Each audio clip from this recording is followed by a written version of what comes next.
নিয়োগকারীরা বলেছেন তাদের পরিচিত যত অর্গানাইজেশন আছে এবং কোম্পানি আছে তাদেরকে আসলে ঠিক এনাদের মতো করে আমাদের বাংলাদেশে একবার নিয়ে আসা দরকার।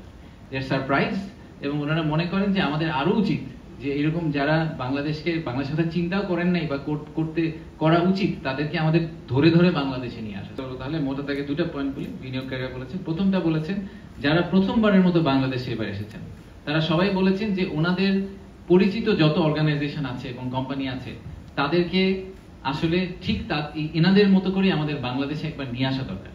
বাংলাদেশে ফিজিক্যালি আসা ছাড়া কোনোভাবেই বাংলাদেশকে ফুল ভিজুয়ালাইজ করা সম্ভব না, বাংলাদেশের মানুষকেও ভিজুয়ালাইজ করা সম্ভব না। কারণ আমাদেরকে মোটা দাগে সাউথ এশিয়ান একটা নেশন হিসেবে ফেলে দেওয়া হয় এবং আমাদেরকে মোটা দাগে ওই হাইলি ডেন্স এবং বন্যার্ত এই সেই হ্যান ত্যান বিভিন্ন ধরনের নেগেটিভ ন্যারেটিভের উপর বেস করে বাংলাদেশকে অ্যাজিউম করে নেওয়া হয়। তো এই বাংলাদেশের মানুষের যে রেজিলিয়েন্স, বাংলাদেশের মানুষের যে অ্যাটিটিউড, এই অ্যাটিটিউডটা আসলে এই স্পিরিট আপনি ফিজিক্যালি ইন্টারঅ্যাক্ট না করলে কোনোদিন ধরতে পারবেন না। সো এইটা তাদের সবার কমন ফিডব্যাক। যারা প্রথমবার এসেছেন বলেছেন যে ওনারা দেয়ার সারপ্রাইজ এবং ওনারা মনে করেন যে আমাদের আরো উচিত যে এরকম যারা বাংলাদেশের কথা চিন্তাও করেন নাই বা করা উচিত তাদেরকে আমাদের ধরে ধরে বাংলাদেশে নিয়ে আসা। সো আমাদেরকে এটা একটু মাথায় রাখতে হবে। আর দ্বিতীয়ত হচ্ছে যারা অলরেডি বাংলাদেশের কথা কনসিডার আগে করেছেন এবং স্ট্রাগল করছেন তাদের একটা বড় ফিডব্যাক হচ্ছে যে বাংলাদেশের বিজনেস কেস জানার পরেও বাংলাদেশে ব্যবসা শুরু করাটা এত কঠিন।